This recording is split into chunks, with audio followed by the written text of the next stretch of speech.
పరశురామ క్షేత్రం ఈనాటి కేరళ రాష్ట్రంలో అందమైన ప్రాంతంగా ఉండేది పందళ రాజ్యం.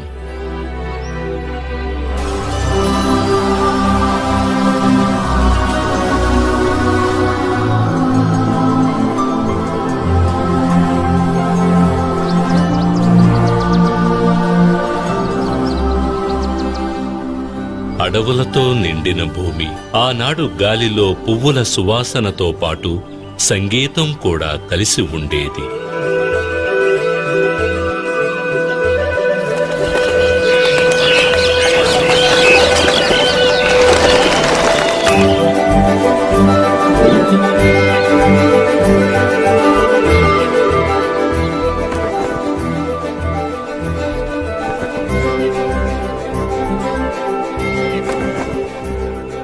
సూర్యుడు పందళ రాజ్యం పైన సున్నితమైన వేడి కిరణాలను మాత్రమే ప్రసరించేవాడు.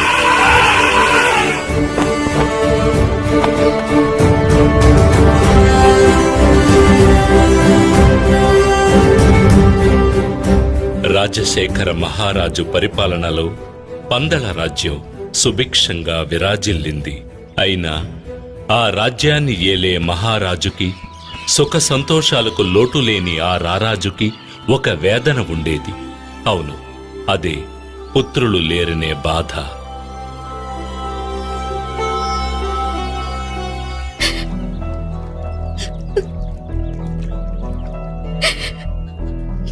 అది తలుచుకుని రోజూ కన్నీరు మున్నీరుగా విలపించే మహారాణి కోప్పెరుందేవిని ఎలా ఓదార్చాలో రాజశేఖర మహారాజుకి అర్థం కాలేదు.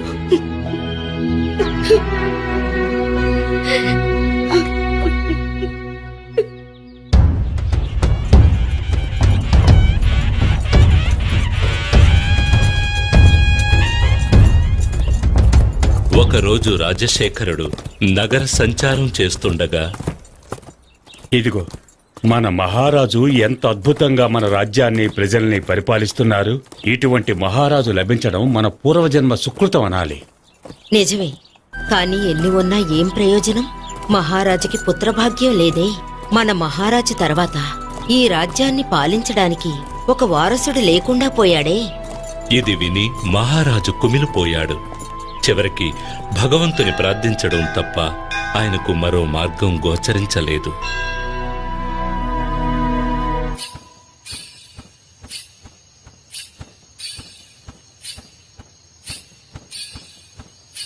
అదే సమయంలో మహారాజుకి సంతానం లేనందుకు సంతోషంలో తేలిపోతున్న ఒక జీవి కూడా అదే రాజభవనంలో ఉన్నాడు. ఆయనే పందళ రాజ్యపు మహామంత్రి.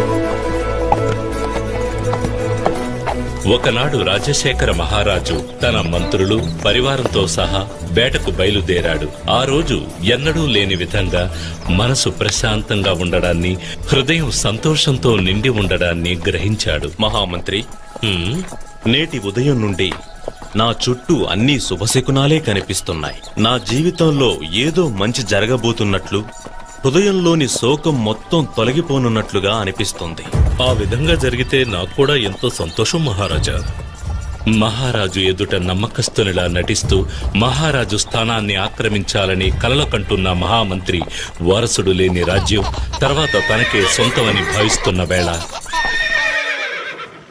ఒక పసివాని గొంతు విని మహారాజు పులకించిపోయాడు.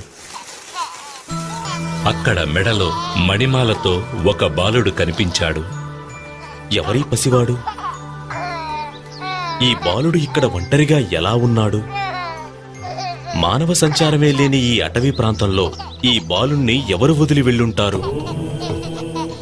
హరిహర పుత్రుడైన ఆ కుమారుని మెడలో మణిమాలను అలంకరించి ఒక దైవ కార్యార్థమై పంపానదీ తీరాన ఉంచాడు మహేశ్వరుడు. మృగాలు అధికంగా జీవించే ప్రదేశం ఇది. ఇక్కడ ఒక బాలుడు ఉన్నాడంటే అర్థమేమిటి? ఆ ఈశ్వరుడే నా మొరాలకించి కరుణతో ఈ బిడ్డను ప్రసాదించాడు. హ, అదే నిజం. అందుకేనా ఈనాడు నా మది అంతులేని సంతోషంతో ఉప్పొంగిందా? ఈశ్వరా, ధన్యుణ్ణి స్వామి.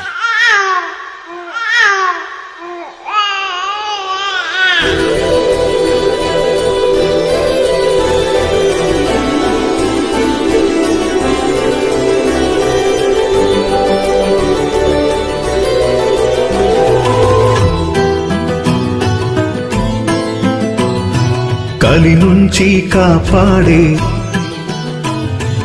అయ్యప్ప అవతారం, కలి నుంచి కాపాడే అయ్యప్ప అవతారం, వెలసెను పంపా నది తీరం.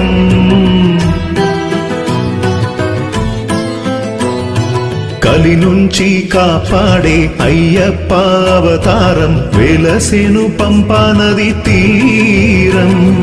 ఆళ్వార్ల పాట దేవతల ఆట, ఆళ్వార్ల పాట దేవతల ఆట, కలగలిపి చేసే అవతారమంట. ఆ దేవవరం మనం చేయుతపం, ఆ దేవవరం మనం చేయుతపం. అయ్యప్ప రాక ఆనందమే, కలి నుంచి కాపాడే అయ్యప్ప అవతారం, వెలసెను పంపా నది తీరం.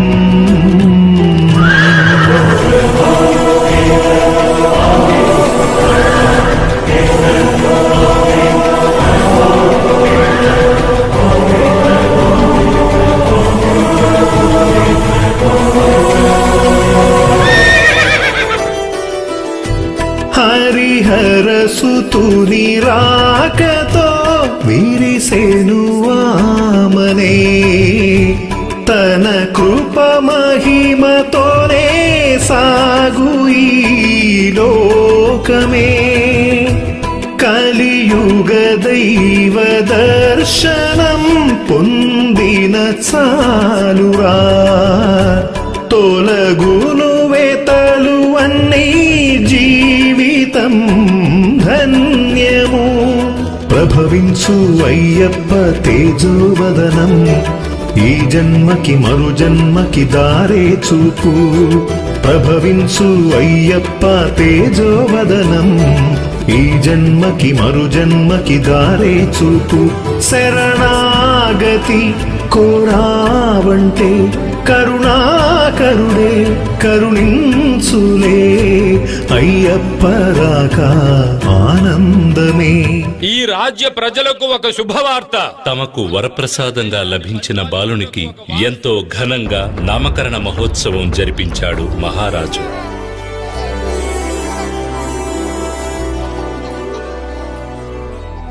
మణిమాలతో ప్రకాశించే ఈ బాలునికి మణికంఠుడు అని నామకరణం చేస్తున్నారు. ఆహా, మణికంఠుడు. అదే సమయంలో మన పందల యువరాజుకి అయ్యప్ప అనే పేరు కూడా పెడుతున్నాము. రాజ్యసభలోని వారందరూ తమ పందల రాజ్యాన్ని పాలించడానికి యువరాజు లభించాడని మహదానందం పొందారు. వారసులే లేని మహారాజు మరణానంతరం రాజ్యాన్ని తన వశం చేసుకోవాలని ఊహల్లో విహరిస్తున్న మహామంత్రికి మణికంఠుని రాక దిగ్భ్రాంతికి లోను చేసింది. ముత్యములు మణిమాలతో మణికంఠవైతివే, ఆవేదము నీవనుచు వల్లించు లోకములే. తన పసి నగవుల ముందరా వేణువే ఓడదా, పున్నమి మోముగాంచి పరవశించి పాడమా. పసిడైనా ఏవైనా తన ముందెంత, సాటేది లేదయ్యా ఆ స్వామికి. పసిడైనా ఏవైనా తన ముందెంత, సాటేది లేదయ్యా ఆ స్వామికి. విరిపాదమే మనం తాకగా పోయేనులే ఆ సోగమే అయ్యప్పరాగా ఆనందమే కలి నుంచి కాపాడే అయ్యప్ప అవతారం వెలసెను పంపా నది తీరం. ఈ దైవాంశ సంభూతుడు పందళ రాజ్యానికి వచ్చిన వేళ విశేషం. అంతవరకు సంతానం లేని మహారాణి కోప్పెరందేవి ఒక మగబిడ్డకు జన్మనిచ్చింది.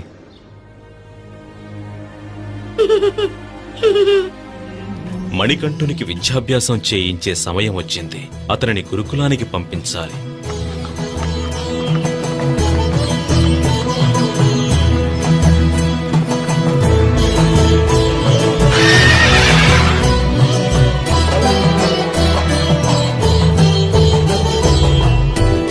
అధర్మమురేగ పుడమిలో వెలయును దైవమే అభయమే ఒసగి మనకు మార్గమే చూపులే తనను శరణు వేడితే తీర్చును వ్యతలనే చరణమంటి నిలిచిన రక్షణే ఒసగులే కన్నులలో కదలాటే కరుణామయుడు కన్నీటి సముద్రాన్ని దాటిస్తాడు.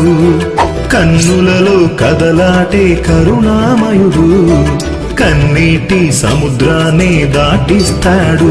మనసారగా ఆ స్వామిని ప్రతిరోజు మనం కొలిచేములే అయ్యప్పరాగా ఆనందమే కలి నుంచి కాపాడే అయ్యప్ప అవతారం వెలసెను పంపా నది తీరం.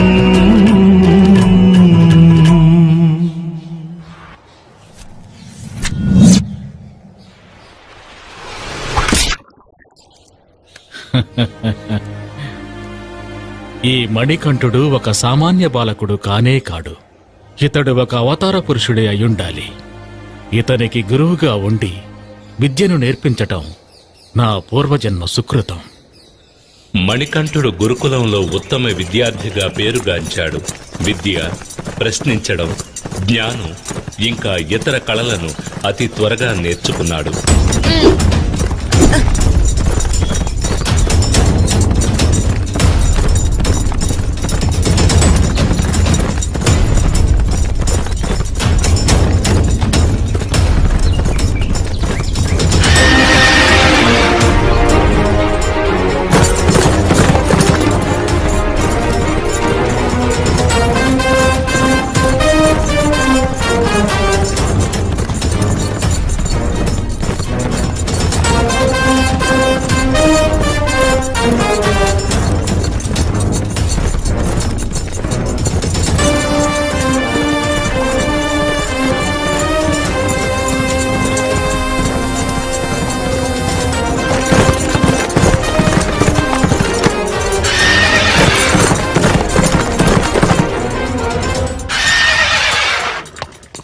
మణికంఠుడు రాజకుమారులకు అవసరమైన సకల అస్త్ర విద్యలను, శస్త్ర విద్యలను, శత్రువులను ధైర్యంగా ఎదుర్కొనడానికి, వారిని అంతం చేయడానికి సహాయపడే కలరి వంటి మరెన్నో విద్యలలోనూ ఉత్తీర్ణుడయ్యాడు.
గురుకుల వాసం అద్భుతంగా పూర్తి కాగానే రాజభవనం నుంచి వచ్చిన గురుదక్షిణ మిగతా కానుకలను మణికంఠుడు గురువు పాదాలకు సమర్పించి నమస్కరించాడు. గురుదేవా, తమ అనుగ్రహంతో నేను సంపూర్ణమైన విద్యను, సకల విధములైన కళలను నేర్చుకున్నాను. ఈ కానుకలతో పాటు గురుదక్షిణగా మరేదైనా కావాలంటే సెలవీయండి. మణికంఠ, నాకు నీవర్పించిన ఈ కానుకలకు ధన్యవాదాలు. కాని వీటిపై నాకు ఆసక్తి లేదు. నా మనసులో తీరని దుఃఖం ఒకటున్నది.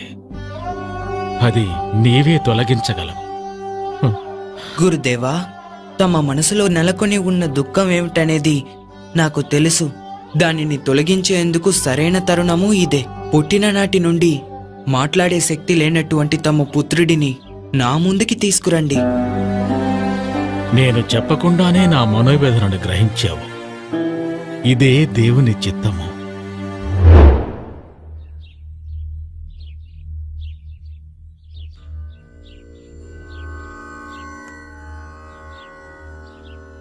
ఓం నమః శివాయ.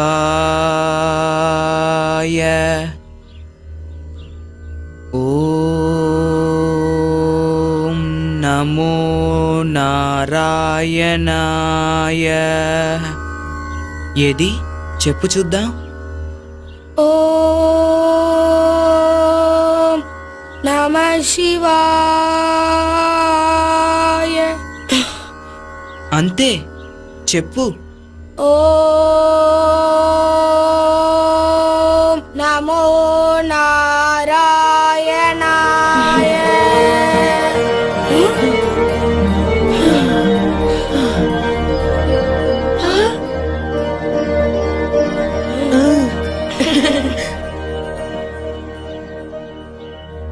అసాధ్యమైన ఈ అద్భుత కార్యాన్ని సాధించిన తమరు సాధారణ మణికంఠుడు కాదు.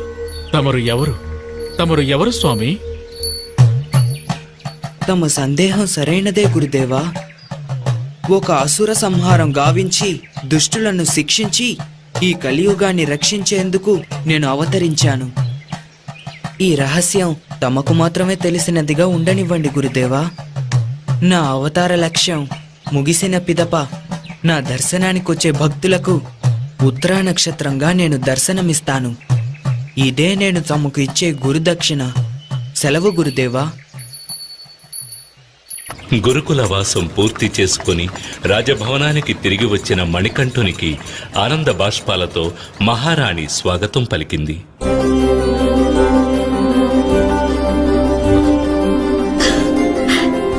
అన్నయ్య, తమ్ముడు,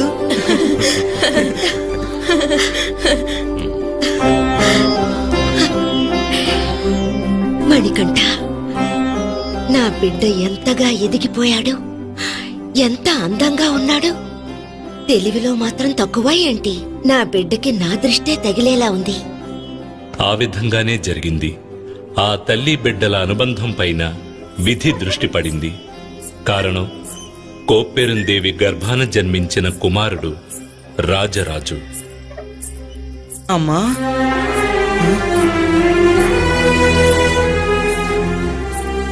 ఇది గమనించిన వంచకుడైన మహామంత్రికి సంతోషం కలిగింది.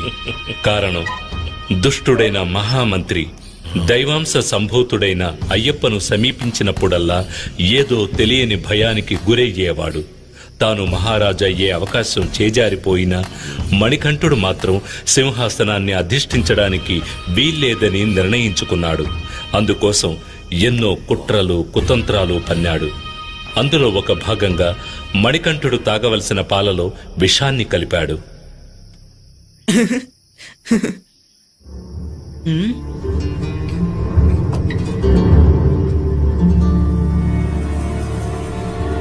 ఆ విషం కలిసిన పాలు తాగిన మణికంఠుడు స్పృహ కోల్పోయాడు.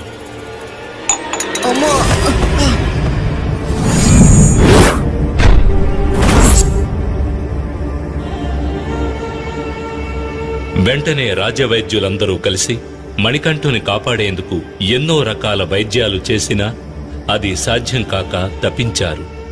ఆ సమయంలో పరమేశ్వరుడు వైద్యుని రూపంలో అంతఃపురానికి వచ్చాడు.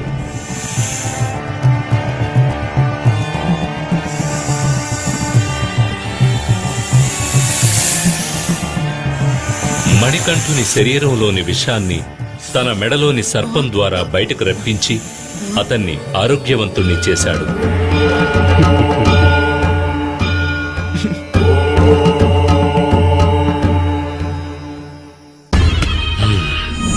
ఈ పథకం కూడా విఫలమైపోయింది. మరో పథకం ఆలోచించాలి. ఇదే సమయంలో రాజశేఖర మహారాజు మణికంఠుని యువరాజ పట్టాభిషేకానికి ఏర్పాటు చేయాలని భావించాడు. సభలోని పెద్దలారా, మేము విశ్రాంతి తీసుకొని కాలము ఆసన్నమైనదని తామెల్లరకు తెలిసిన విషయమే. కనుక మణికంఠునికి యువరాజుగా పట్టాభిషేకం చేయాలని మేము నిర్ణయించుకున్నాం. అప్పుడే కొంతకాలం తరువాత అతడు మహారాజుగా సింహాసనాన్ని అధిష్ఠించడం ఉచితంగా ఉంటుంది.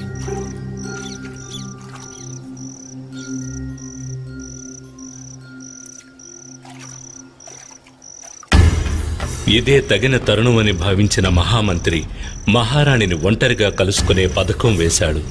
హై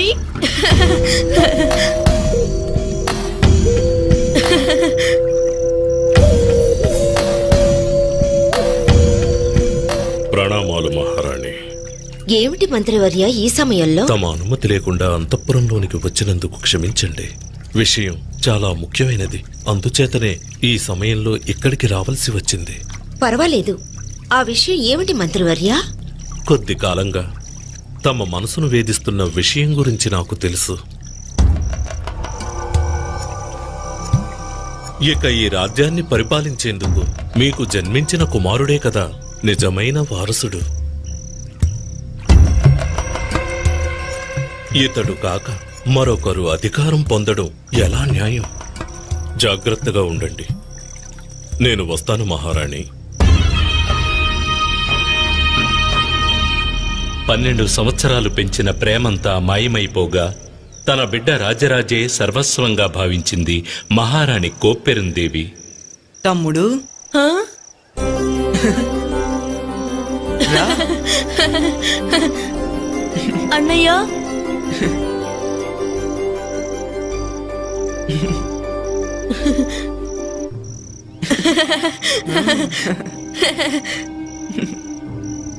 అయ్యప్ప మహారాజైతే ప్రజలు నా గురించి ఏమనుకుంటారు? కన్నబిడ్డ ఉండగా పెంపుడు కొడుకుకి రాజ్యాన్ని కట్టబెట్టిన పాతికి అని ఈసడించుకోరా? ఈ లోకం నన్ను నిందించదా? అవును, దీన్ని ఇలా వదలడానికి వీల్లేదు. నా కొడుకే రాజ్యాన్ని పాలించాలి. ఈ విషయం మహారాజుతో మాట్లాడాలి. తగిన సమయం కోసం ఎదురు చూసిన మహారాణి ఒకనాడు మహారాజుని తన గర్భాన జన్మించిన అయ్యప్పకు పట్టాభిషేకం చేయడం న్యాయం కాదని అతనికి బదులుగా తమ పుత్రుడైన రాజరాజుకే యువరాజ పట్టాభిషేకం జరిపించమని కోరింది. ఏమిటి నీ ప్రేలాపన? నీకేమైనా బుద్ధి మందగించినదా? నీ గర్భమును జన్మించకపోయినా మణికంఠుడే ఈ రాజ్యానికి ప్రథమ వారసుడు. అతడు యువరాజు కావడమే న్యాయం. ప్రభు, మహారాణి కోరికను మహారాజు నిరాకరించడంతో మహామంత్రి మహారాణి ఏకమయ్యారు. మణికంఠుని పట్టాభిషేకాన్ని అడ్డుకోవడానికి మహామంత్రి సలహా మేరకు ఒక ప్రమాదకరమైన పనిని అయ్యప్పకు అప్పగించాలని పథకం వేశారు.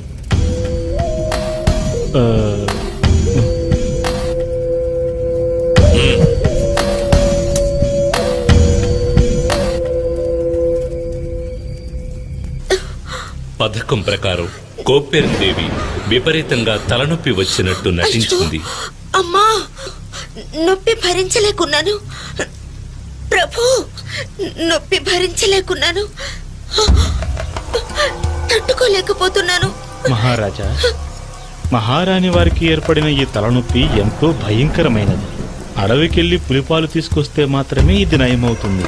ఆ పాలలో నా వద్ద ఉన్న మూలికలను కలిపి ఒక ఔషధం తయారు చేసి ఇస్తాను. వ్యాధి నయమవుతుంది. అలాగా? పులిపాలు ఎలా దొరుకుతాయి? ఎవరు తీసుకొస్తారు?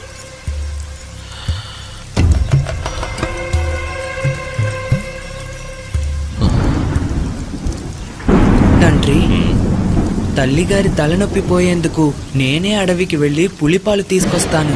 ఆ, తండ్రి, ఆలోచించకండి. అడవికి వెళ్లేందుకు నాకు అనుమతినివ్వండి.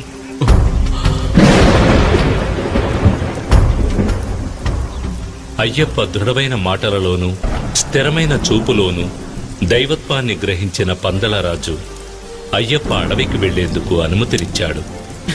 ఇది విన్న మహారాణి కోప్పెరందేవి, మహామంత్రి తమ పథకం నెరవేరబోతోందని పొంగిపోయారు.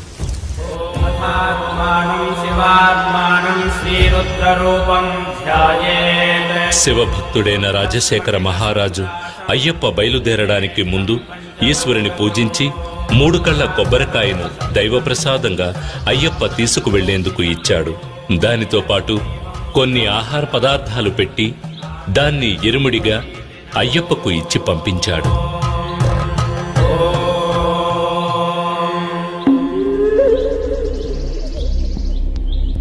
హరిహరసుతుడైన అయ్యప్ప అవతరించింది ఒక అసుర సంహారం కోసమే. ఎటువంటి దైవాంశ సంభూతిని రాకకు కారణం రాక్షసి మహిషముఖి. మహిషముఖి అసుర కులానికి అధినాయకి. ఆకారంలోనే కాదు, ఆలోచనలలోనూ ఆమె అత్యంత క్రూరురాలు. చూసేవారికి ఒళ్ళు గగురు పొడిచేంత భయంకరంగా ఉండేది.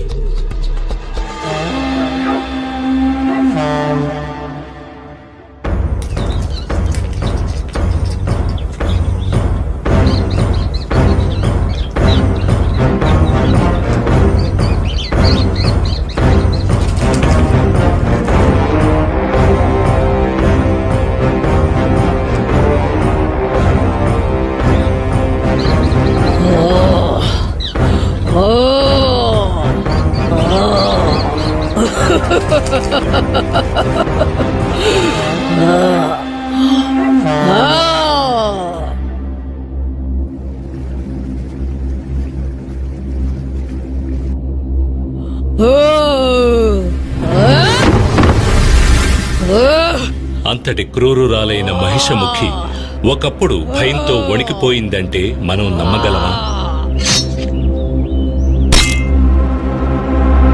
కారణం, అసుర ప్రతినిధులందరూ ఒక్కొక్కరుగా మరణించారు. ఆ విధంగా మరణించిన వారిలో ముఖ్యుడు మహిషి సోదరుడైన మహిషాసురుడు. అందుచేత పగ తీర్చుకోవడానికి తన బలాన్ని పెంచుకోవాలని నిర్ణయించుకుంది. తన సోదరుని పరిస్థితి తనకు రాకుండా ఉండడం కోసం బ్రహ్మదేవుని ప్రార్థించి కఠిన తపస్సు చేసింది. అందుకొరకు చుట్టూ అగ్ని రగిల్చి ఆ అగ్ని జ్వాలల మధ్య నిలిచి తపస్సు చేసింది. ఆమె నిశ్చయం స్థిరమైంది. మరణం లేని దేవతల వలె అసురులు కూడా కలకాలం జీవించాలి, ఆ తరువాత దేవతల అంతం చూసి ఆనందించాలని కోరుకుంది మహిషముఖి. ఆమె కోరుకున్నట్టే జరిగింది. ఆమె కఠోర తపస్సు వల్ల ఏర్పడిన వేడి బ్రహ్మలోకం వరకు చేరగా బ్రహ్మ మహిషముఖికి సాక్షాత్కరించాడు.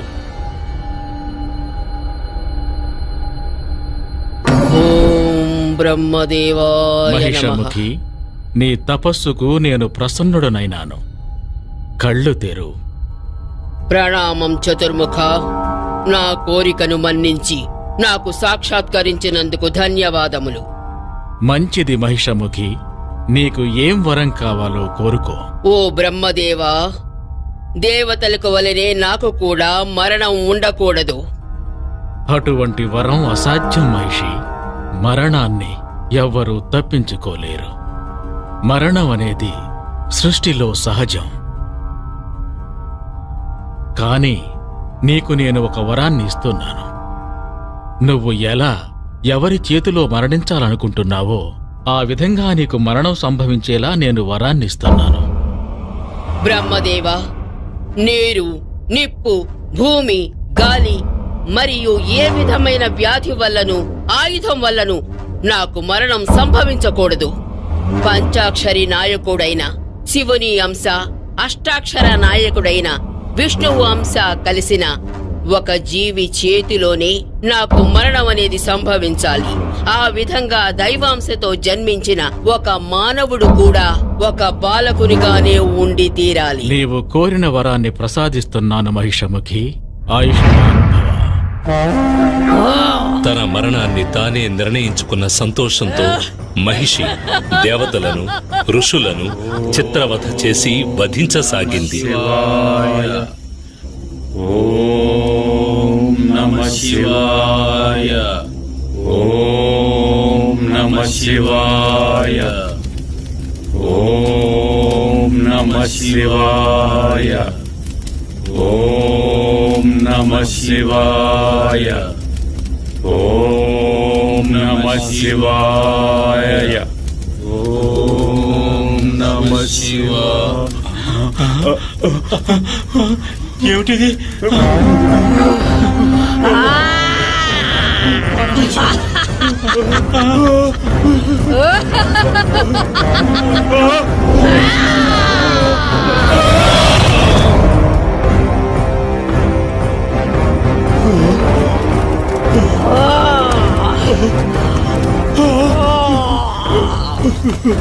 పరమేశ్వర!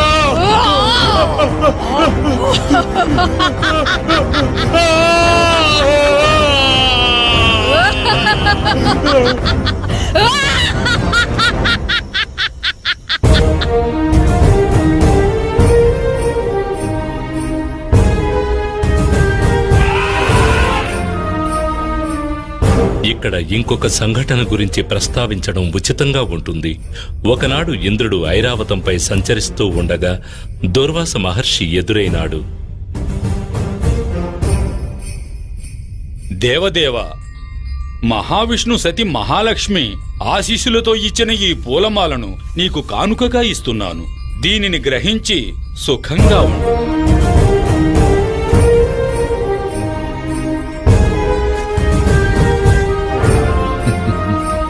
ఇంద్రుడు ఎంతో నిర్లక్ష్యంగా ఏనుగుపైన కూర్చుని ఆ పూలమాలను ఐరావతం యొక్క మస్తకంపైకి విసిరాడు. ఐరావతం అతన్ని మించిన అహంకారి. తన తొండముతో ఆ పూలమాలను నేలపైకి విసరడంతో ఆగకుండా తన కాలితో దాన్ని తొక్కి చిన్నాభిన్నం చేసింది. ఎంత పని చేశావు దేవేంద్ర! ఇక నీతో పాటు నీ దేవతలందరూ మానవుల వలె ముసలితనాన్ని పొంది అవస్థపడుతురుగాక.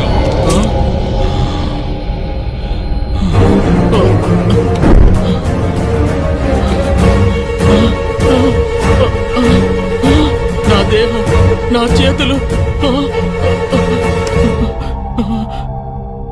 మహర్షి, నన్ను క్షమించండి. నేను అహంకారంతో నా ఒళ్ళు మరచి తప్పు చేశాను. నాకు తమరే శాప విమోచనం కలిగించాలి మహర్షి. అహంకారంతో ఒళ్ళు మరిచి అనుచితంగా ప్రవర్తించావు. సరే పోనివ్వు. పాలకడలిలోని అమృతాన్ని సేవిస్తే మాత్రమే నీకు శాప విమోచనము కలుగుతుంది.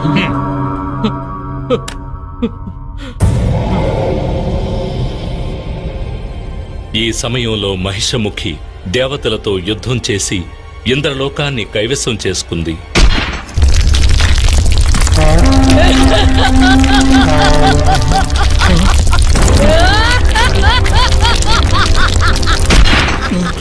దేవతలందరూ పారిపోయి దాక్కున్నారు.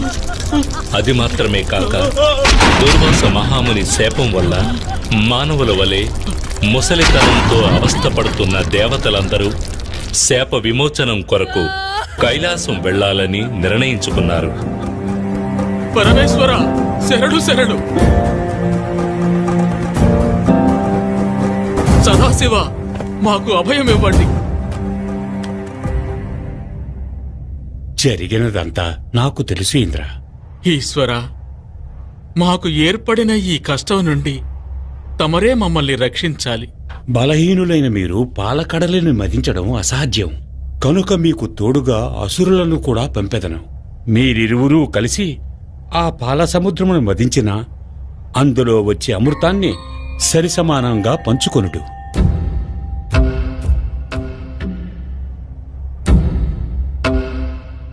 నా ఆజ్ఞానుసారం మీరు కూడా దేవతలతో కలిసి పాలకడలని మదించండి.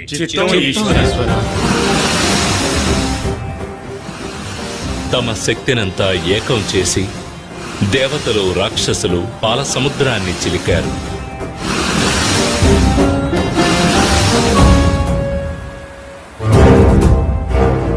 అప్పుడు లభించిన అమృతాన్ని రాక్షసులు తీసుకుని వెళ్లిపోయారు.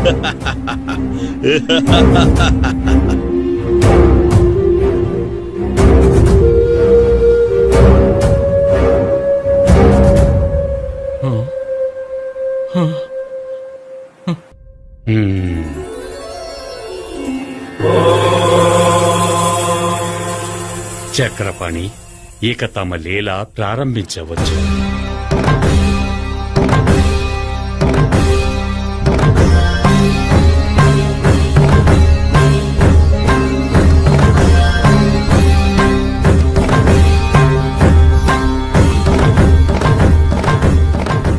అసురుల బలహీనతను గ్రహించిన మహావిష్ణువు అందమైన మోహిని అవతారాన్ని ధరించాడు.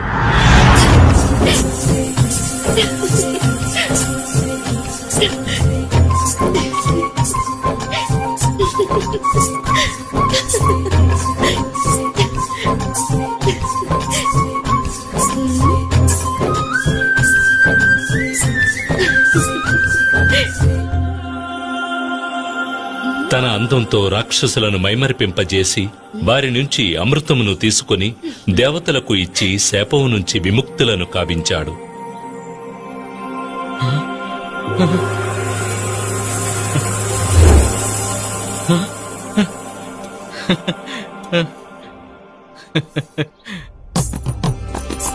అందమైన మోహిని రాక ఒక కొత్త అవతారానికి నాంది అని గ్రహించిన పరమేశ్వరుడు మోహినిని చూశాడు.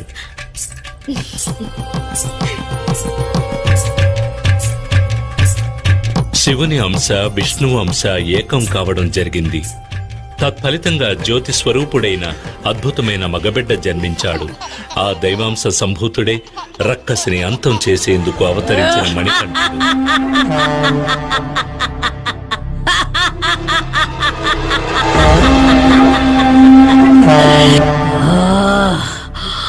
దేవతల కుతంత్రం కారణంగా తమ అసురులకు అమృతం లభించకపోవడం, అది మొత్తం దేవతలకే చేరిందని తెలిసి మహిషముఖి ఆగ్రహం చెందింది. ఆ కోపంతో ఆ రక్కసి అడవిలోని మునులను మరింత వేధించడం ప్రారంభించింది.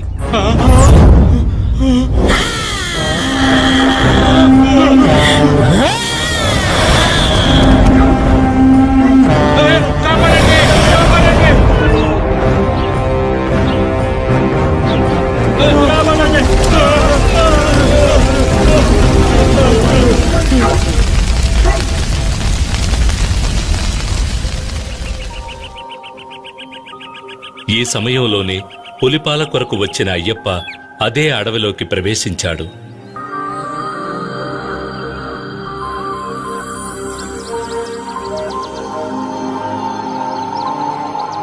వెలుగు జొరబడలేని అడవిలోకి సూర్యుడు ప్రవేశించినట్టుగా ఉంది అయ్యప్ప రాక.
అయ్యప్ప అడవిలో ప్రవేశించగానే పరమేశ్వరునిచే పంపించబడిన భూతగణాలు ఆయనకు నమస్కరించి అనుసరించాయి.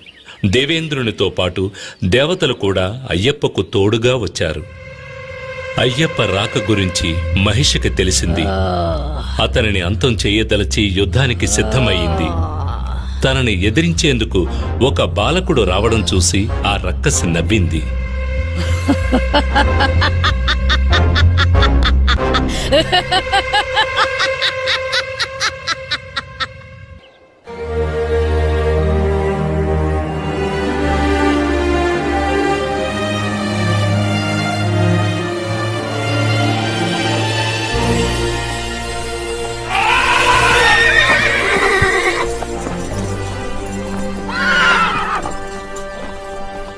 అయ్యప్ప రాక గురించి తెలిసిన మునులు ఆయనతో మొరపెట్టుకున్నారు. అయ్యప్ప తన అవతార లక్ష్యం పూర్తి చేసే సమయం వచ్చిందని గ్రహించాడు. మానసికంగా హరిహరులకు నమస్కరించి యుద్ధానికి సిద్ధమయ్యాడు.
మహిషముఖి దేహం అళుదా నదీ తీరాన వచ్చి పడింది.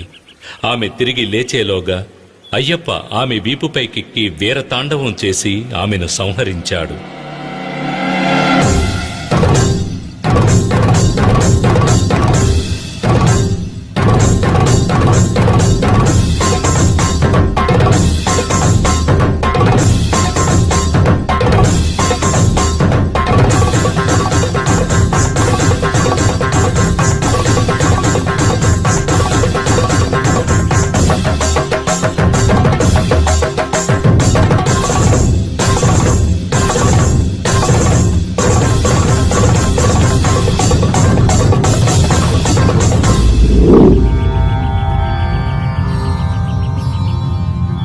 అయ్యప్ప చేసిన మహిషముఖి సంహార నర్తనాన్ని చూసేందుకు వచ్చిన ఈశ్వరుడు తన నందిని పక్కనున్న చెట్టుకు కట్టి ఉంచాడు.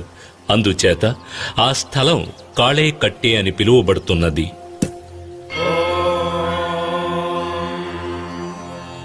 సహస్రశీర్షా పురుషః సహస్రాక్షః సహస్రపాత్ సభూమిం విశ్వతో వృత్వా.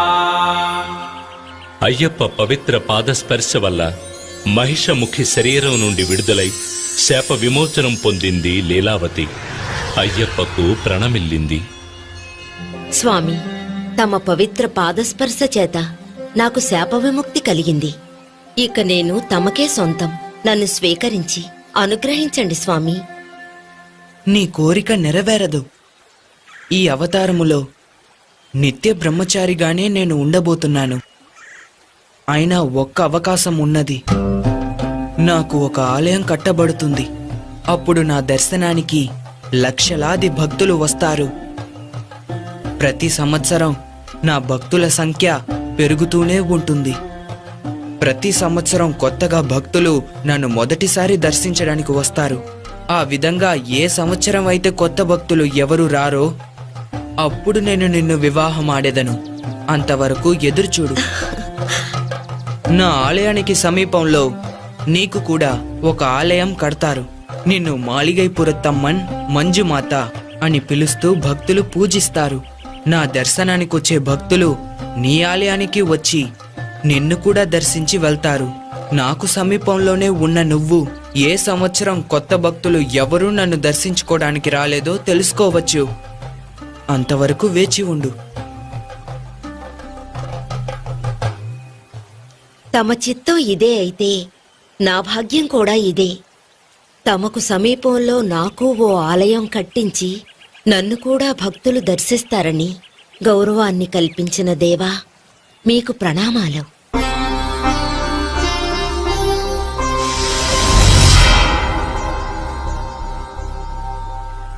మహిషి సంహారానంతరం పరమేశ్వరుడు అయ్యప్పను పిలిచి, పుత్రా, నీ వియోగంతో కృంగిపోతున్నాడు మహారాజు రాజశేఖరుడు. అతన్ని చేరుకుని ముక్తిని ప్రసాదించాలి. అలాగే నీలిమలలో శబరి అనే భక్తురాలు నీ దర్శనం కొరకు ఎదురుచూస్తోంది. ఆమెను అనుగ్రహించి మోక్షాన్ని ప్రసాదించడం నీ కర్తవ్యం. అలా చేస్తే ఆ భక్తురాలి గుర్తుగా ఆ కొండకు శబరిమల అనే పేరు వస్తుంది. అంతేకాదు, ఆ శబరిమల పైనే నీ ఆలయం నిర్మించబడుతుంది. ఆయుష్మాన్ భవ. మహిషముఖి దేహం నిర్జీవంగా ఉన్నప్పటికీ కొండలా పెరిగింది. అలాగే వదిలేస్తే సూర్య చంద్రాదులను కూడా కప్పివేస్తుంది అనిపించడం వల్ల అయ్యప్ప మహిషముఖి శరీరాన్ని పాతాళానికి తోసి రాళ్లతో కప్పివేశాడు.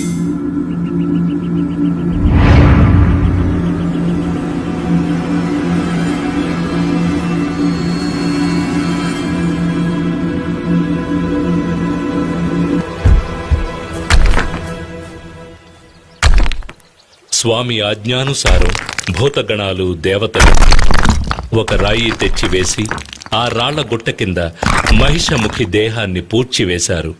ఆ విధంగా రాళ్ల గుట్ట కింద మహిషముఖి ఖననం చేయబడిన ప్రదేశమే కల్లిడం కుండ్రు అనే పేరుతో పిలువబడుతోంది.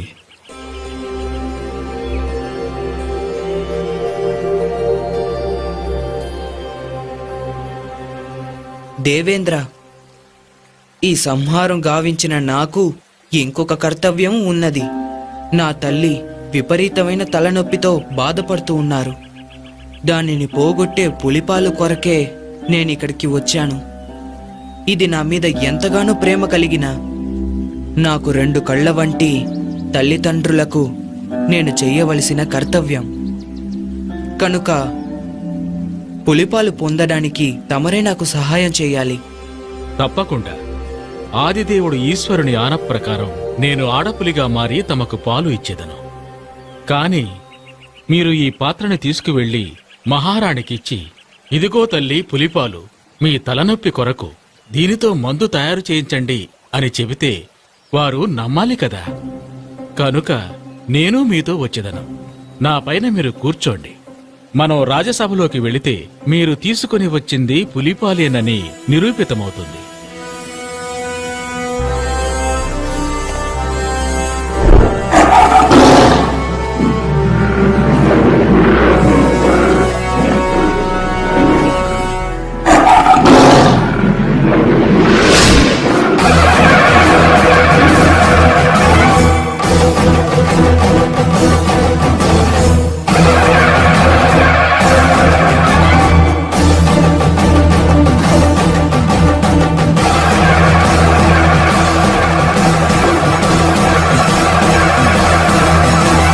మహిషిముఖిని వధించి మణికంఠ స్వామపుడు పులినెక్కి వచ్చేను చూడు. గిరులెన్ను దాటొచ్చి ఇలా వెలిసే ఆ దైవం చేరేను బందలకి నాడు. ఊరుల్ని, ఏరుల్ని, అడవుల్ని, కోటల్ని దాటేసి వస్తున్నాడు అయ్యప్ప. తలనొప్పి మందైన పులిపాలు తల్లికై తీసుకొని వస్తున్నాడు అయ్యప్ప. భువి అదర, దివి అదర, అష్టదిక్కులదర, జనులదర, జగదదర మహారాణి హడలి తప్పరిగి శరణంటూ తన తల్లి వేడ దయతోటి మన్నించి చేరాడు శబరి. కార్యమే ముగియ పందళమే కొలువ మణికంఠ అవతార పరమార్థం పూర్తయే.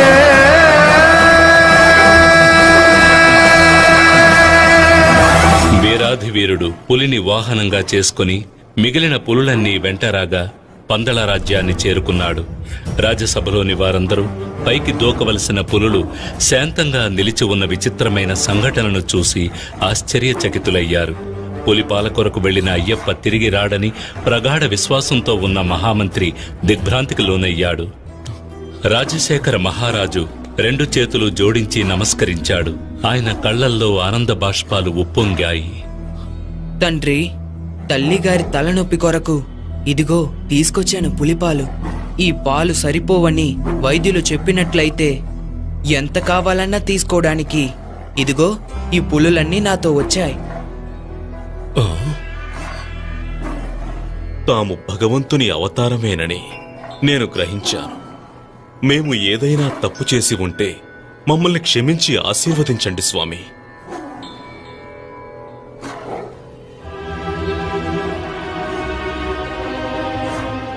మహారాణి, నీ తలనొప్పిని పోగొట్టేందుకు పులిపాలతో వచ్చిన మన మణికంఠుణ్ణి చూడు. లాలించిన తల్లి ప్రేమకు పాలొసగిన తనయుడా స్వామి,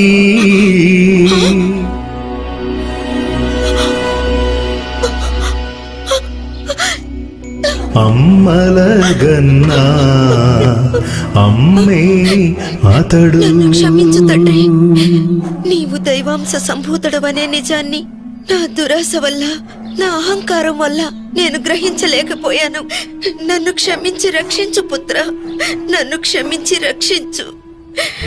తల్లి, తాము నాకు నమస్కరించడమా? జన్మనివ్వకపోయినా నన్ను పెంచి పెద్ద చేసిన ప్రియమైన తల్లి మీరు.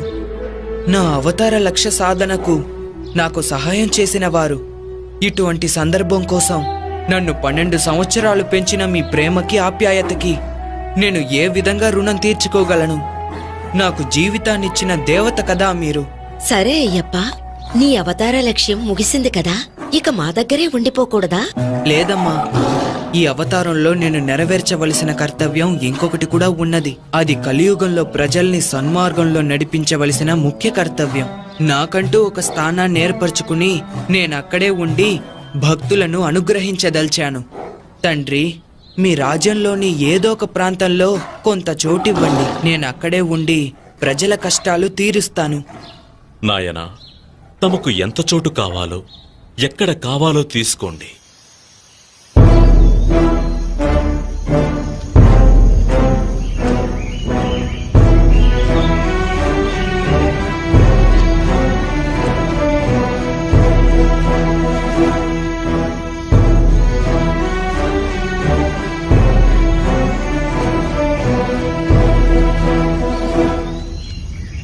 నేనిక్కడి నుండి బాణం వేస్తాను. ఆ బాణం ఎక్కడికి వెళ్ళి పడుతుందో ఆ చోటే నాకు కావాలి. అక్కడ నా కోసం ఆలయాన్ని కట్టించండి. అక్కడ ఉండి కలియుగాన్ని నేను పరిరక్షిస్తాను.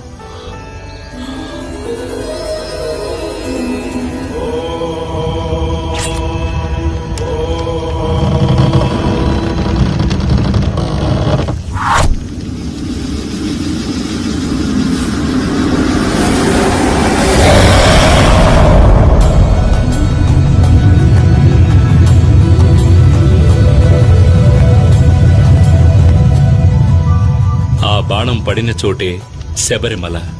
ఈ శబరిమలపైనే ఈనాటికి కలియుగ ప్రత్యక్ష దైవంగా కరుణామూర్తిగా కొలువున్నాడు శబరిమల అయ్యప్ప.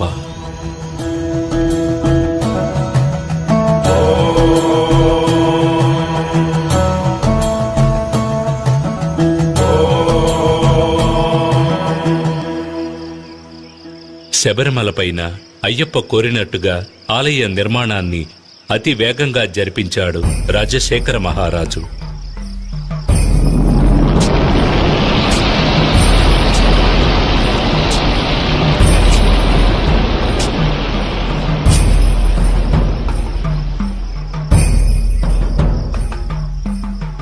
ఆ ఆలయంలో జీవిత తత్వాలను వివరించే విధంగా 18 మెట్లను కూడా ఏర్పరిచాడు.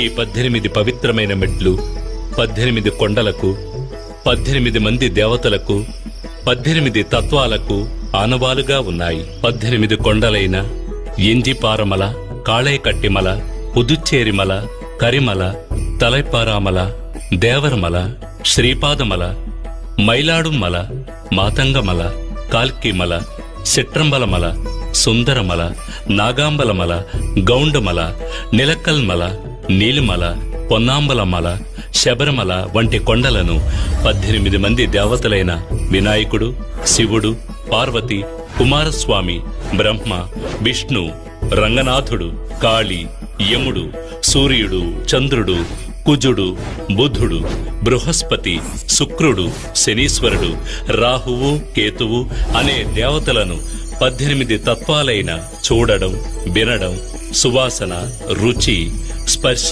కామం, దురాశ, క్రోధం, లోభం, మోహం, మదం, మాత్సర్యం, డాంబికం, సాత్వికం, రాజసం, తామసం, విద్య, అవిద్య వంటి గుణాలను తెలియజెప్పే విధంగా స్వామి తత్వాధీనుడై ఉన్నాడని తెలియజెప్పడమే ఈ 18 మెట్ల ఉద్దేశం. ఆలయ నిర్మాణం పూర్తి కాగానే అయ్యప్పకు ఎటువంటి విగ్రహం ఏర్పాటు చేయాలనే సమస్య వచ్చింది. అప్పుడు పరశురాముడే తీసుకువచ్చిన శాస్తా విగ్రహమైన 2 కాళ్లను మడిచి కలిపిన యోగ పట్టముతో వందనము చేసిన రీతిన తత్వమసి అనే చిన్ముద్రతో కూడిన స్వామివారి రూపమే తగినది అనే భగవంతుని ఆనతి ప్రకారం మకర సంక్రాంతి దినమైనటువంటి శుభదినాన కృష్ణపక్షం పంచమి తిథి ఉత్తర నక్షత్రయుక్త శుభదినమున పరశురాముడు ధర్మశాస్త్రాను ప్రతిష్ఠించాడు. నాటి నుంచి ప్రతి సంవత్సరం మకర సంక్రాంతి నాడు అయ్యప్ప తన భక్తులకు దర్శనమిచ్చి పరిపాలిస్తున్నాడు. తద్వారా తన గురువుకిచ్చిన మాటని నిలబెట్టుకున్నాడు. తనని శరణు కోరిన వారికి సద్గతి లభిస్తుందని తెలియజేసే విధంగా కుడి చేతిని కుడి మోకాలపైన ఉంచి అభయహస్తంతో అనుగ్రహిస్తున్నాడు అయ్యప్ప. అంటే తనే శరీరం అన్నవారికి అభయమిచ్చే అద్భుత రూపమిది. భక్తులు దీక్షా విధానాన్ని ఇప్పుడు చూద్దాం. అయ్యప్ప దర్శనార్థం వచ్చే భక్తులు గురుస్వామి ద్వారా మాల ధరించి ఉపదేశం పొంది బ్రహ్మచర్య వ్రతాన్ని పాటించాలి. మసాలా ఆహారాన్ని పూర్తిగా వదిలివేయాలి. సత్యం, ధర్మం, అహింస వంటి విషయాలను పాటించాలి. శబరిమలకు వెళ్లే భక్తులు నీతివంతులుగా, సహనవంతులుగా ఉండాలి. తమ శరీరాన్ని కష్టపెట్టి ఒక మండలం దీక్షలో ఉండి మనసులో అయ్యప్పను తలుచుకుని ఆరాధించాలి. ఈ దీక్షను ఒక అలవాటుగా అభ్యాసంగా చేయాలి. బ్రహ్మచర్యాన్ని తప్పక పాటించాలి. ఈ అభ్యాసంతో మనసు పరిపక్వత చెందుతుంది. దీక్షలో ఉన్న భక్తులు ఉదయం, సాయంత్రం 2 వేళలా స్నానం చేసి నీలం లేదా నలుపు లేదా కాషాయ వస్త్రాలు ధరించి అయ్యప్ప శరణు చెప్పి పూజించాలి. తులసిమాల ధరించిన అయ్యప్ప భక్తులు ఒక మండలం దీక్షలో ఉన్న సమయంలో ప్రతిరోజు సాయంత్రం ఒక చోట చేరి అయ్యప్ప అనుగ్రహం కోరి దీపపూజకు వెళ్లడము, ఆయనను కొనియాడుతూ భజనలు చెయ్యడము తప్పకుండా చేస్తూ ఉంటారు.